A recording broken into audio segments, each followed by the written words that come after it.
Disclaimer, here are some posters of movies that were spoiled during this discussion. Or maybe there's nothing and I am just making magic happen with my hand. You're getting very sleepy. You're getting very sleepy.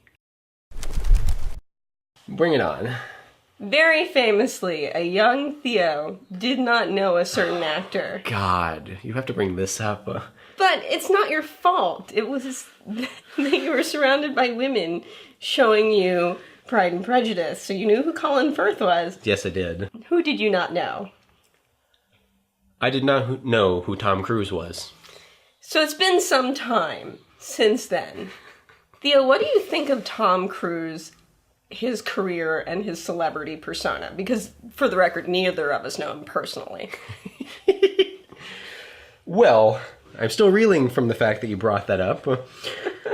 See, the thing is, they made me watch... Well, they didn't make me, but we watched movies like Priscilla, Queen of the Desert, which is a great movie, but it's like a completely different genre than the movies you might normally watch as a kid. I didn't see E.T. until like 2 years ago. Well, me neither, but... Yeah. It's interesting because I've seen Top Gun, which I don't know if that's his first movie that he did where he got really famous, but it's definitely early in his career. Yeah, I think Risky Business might be earlier. Right. And I sort of know some of the films he's been in since then. And even a film like Rain Man, which I've never actually finished. He's kind of a fascinating guy. For one thing, he seems a little... He's got some interesting beliefs, I guess, and he's had some interesting celebrity moments with, like, Oprah and stuff. He jumped on the couch and got really excited while he was married to Katie Holmes. Yes, which, hey, go Tom Cruise if you're excited, I guess. What's also fascinating is he does all his own stunts, which is the thing I learned. Or he does a lot of his own stunts, and that's kind of neat. He goes from, like, that guy who does all his own stunts to the guy in Rain Man. And in Rain Man, he's a really interesting, he has the acting ability to pull that off. And then he goes and does American Made. And it's like, okay, Tom Cruise, you're just going to be in these movies. It's almost as if it's like Tom Cruise is a different version of Nicolas Cage.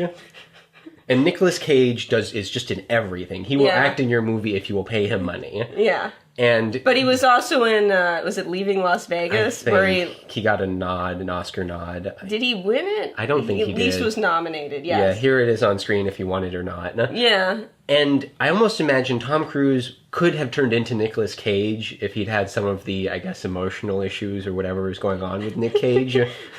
Instead, Tom Cruise has different emotional issues, but he's still a top-billed guy, and Nicolas Cage is kind of not. Yeah. Like, they're like two sides of the same coin, almost. It's really interesting to me, because you're talking about the choices in movies that he takes. Kind of, and just the kind of... way he presents himself. Yeah, the roles that people are going to offer him. Right, but he's Tom Cruise, so he can pretty much accept what he wants, I assume. He's not what he was in the 80s and 90s, but he's not like nobody either. He still brings quite the foreign box office dollars in. He's not quite The Rock, but he's still in that era of like, here's a big name who will sell basically anywhere. Yeah, and I think about...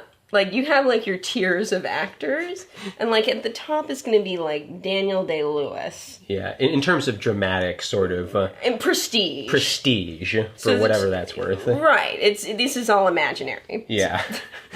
So the top is, like, a Daniel Day-Lewis type, and then at the bottom is, like... and we're talking major Hollywood, not, like, indie films. And at the bottom is more like your Nick Cage type. Right. And Tom Cruise is occupying this odd middle ground where... he's in things like The Mummy, and like the Jack Reacher films, and the Mission Impossible films, which are various qualities of action films. And then he's also in Magnolia, and he's also in Born on the 4th of July. And he's also in Rain Man and Jerry Maguire, which I don't think holds up well over time, to be honest, but it was an Oscar-nominated film. Yeah. He's the most, like, I feel like he's the most derided Oscar-nominated actor. Like, even more than Nicolas Cage in a weird way. Nicolas Cage... Because Tom Cruise's career has continued to kind of vacillate. Whereas Nick Cage kind of just went down. Yeah. And Daniel Day-Lewis, like, is never gonna be in The Mummy. Like, no, I would be so surprised if you saw Daniel Day-Lewis in a movie like that. Yeah. It would be shocking. Whereas it's this weird thing where everybody poops on Tom Cruise to some degree, but he's a good actor. To me, I think he does really well. He's good in Rain Man. I think, like, he's good in American Made, for what it is. I think, like, a lot of actors, he's good but limited. Yeah. But many actors are that way. Oh, like, yeah. so many. Like, Tom Cruise turns the waterworks on, and he does warm emotions in a way that I think a lot of actors struggle with, not just male actors. Yeah. It's hard to look vulnerable. Yeah. We don't want to be vulnerable, and for actors, that's the nightmare, is that they're constantly making themselves vulnerable and getting rejected. Well, that's why that is the actor plight, you know. Not that they live these super hard lives, but that's why they have a lot of... Well, a theory of mine is that actors, when it comes to emotional trouble, that's why a lot of actors, actresses, or so on have psychological issues, because they're constantly making themselves vulnerable, and then someone's shitting on it. Well, it's the creative plight. It's not just actors and actresses, but there's a very specific thing to a performance, I think. Yeah. But you think about some other, like Nicolas Cage, or Michael Douglas, or I think Liam Neeson. They've all done critically acclaimed performances and action schlock, but somehow their persona is like everybody jokes about Liam Neeson's kind of crap, and there's a lot of theories about basically ever since his wife died, like he doesn't care anymore. Oh God, which is dark. Let's but like, just say look that. at Michael Douglas. Like, he was in some truly bad '80s like action stuff, but he was also in a lot of good stuff. Yeah. But you don't think of, like, somehow I feel like he's higher on the prestige level than Tom Cruise. Right. You know, I can't disagree with that, because like, it's funny. It's maybe a part of it to me is that Tom Cruise is still relevant in a way that Nicolas Cage, Michael Douglas, maybe Liam Neeson is the one difference, but he's more relevant than all those guys. And he's been acting for, 30 years now? Yeah. And he's been big for 30 plus years. Yeah. He's still, I mean, he's not as big a draw as he used to be. No. But, like, I almost feel like that's the thing, like, maybe it's not that he's more derided than any of the other guys. He's just been derided for longer and is still being derided because he's still relevant. Yeah. I'm oddly fascinated by him. I've met a lot of people who are kind of repulsed by him. Probably because of that weirdness. Yeah, there might be some more... We're not Hollywood insiders. Yeah, I don't know if he's a good person or a bad person. Who knows? Or Michael Douglas, or Nick Cage. This is not what we're talking about. Yeah. But there's something about that what he's put out there, some of the jumping on the couches, maybe some of the marriages and divorces that seem to really turn people off, and yet he's still out there. Still making, The Mummy, he was part of the draw of that American Made, that made money foreignly because him. I don't think you can do Nicolas Cage or Michael Douglas, maybe Liam Neeson a little bit. Yeah. I just think he's really interesting, but I think the way people usually talk about him is dismissive.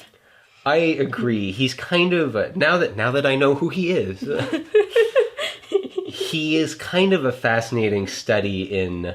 I would like Carina Longworth to do a series on Tom Cruise.